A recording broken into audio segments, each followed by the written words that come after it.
Le livre des esprits. Philosophie spiritualiste. Le livre des esprits contenant les principes de la doctrine spirite sur l'immortalité de l'âme, la nature des esprits et leur rapport avec les hommes.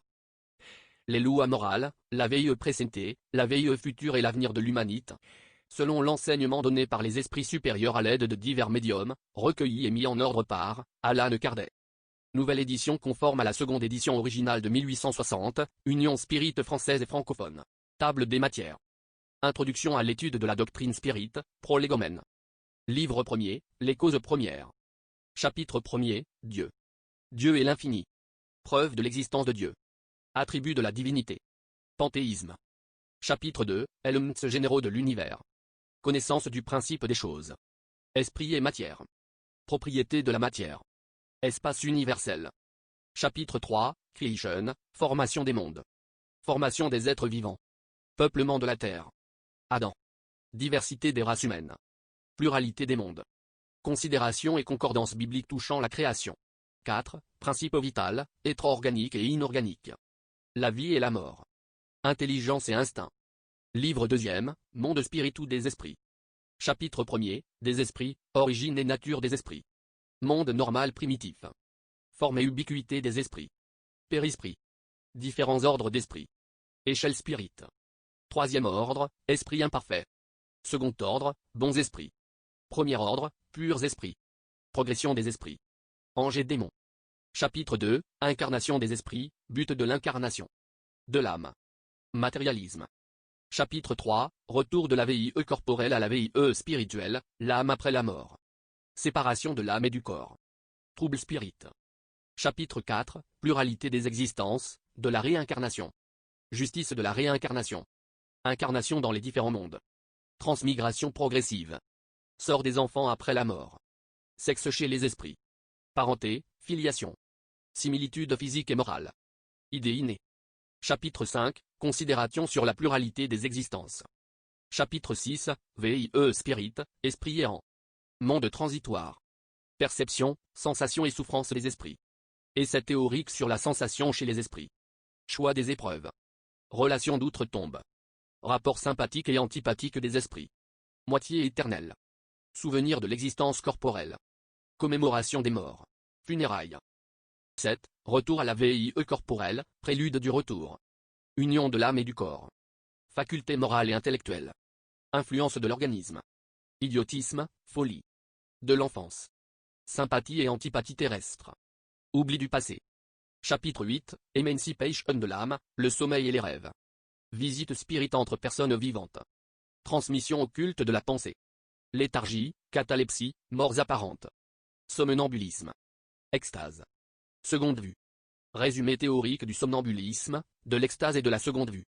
Chapitre 9, Intervention des esprits dans le monde corporel, pénétration de notre pensée par les esprits. Influence occulte des esprits sur nos pensées et sur nos actions. Possédé. Convulsionnaire. Affection des esprits pour certaines personnes. Ange gardien. Esprit protecteur, familier ou sympathique. Pressentiment. Influence des esprits sur les événements de la vie. Action des esprits sur les phénomènes de la nature.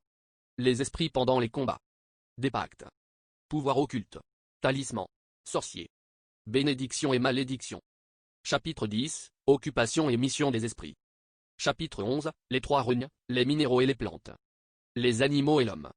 Métempsychose. Livre 3e, Loi morale.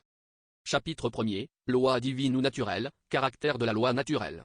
Connaissance de la loi naturelle. Le bien et le mal. Division de la loi naturelle.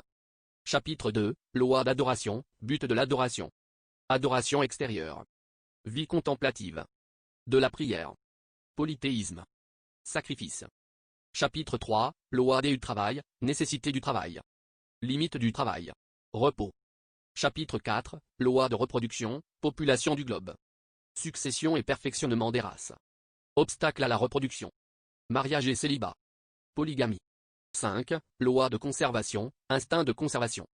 Moyens de conservation. Jouissance des biens terrestres. Nécessaire et superflu. Privation volontaire. Mortification. Chapitre 6, Loi de destruction, destruction nécessaire et destruction abusive. Fléau destructeur. Guerre. Meurtre. Cruauté.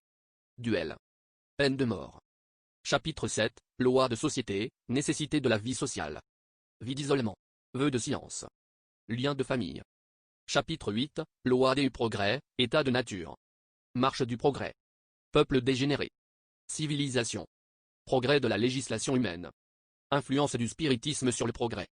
Chapitre 9, Loi d'égalité, égalité naturelle. Inégalité des aptitudes. Inégalité sociale. Inégalité des richesses. Épreuve de la richesse et de la misère. Égalité des droits de l'homme et de la femme. Égalité devant la tombe. Chapitre 10, Loi de liberté, liberté naturelle. Esclavage. Liberté de pensée. Liberté de conscience.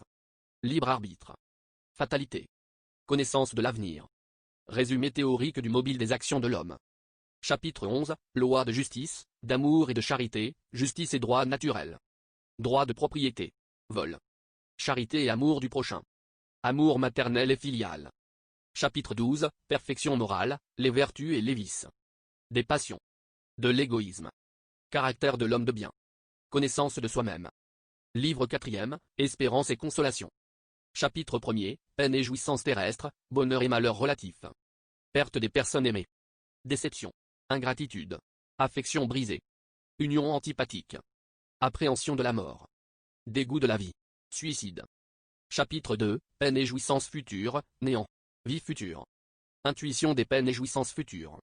Intervention de Dieu dans les peines et récompenses. Nature des peines et jouissances futures. Peine temporelle. Expiation et repentir. Durée des peines futures. Résurrection de la chair. Paradis, enfer et purgatoire. Conclusion.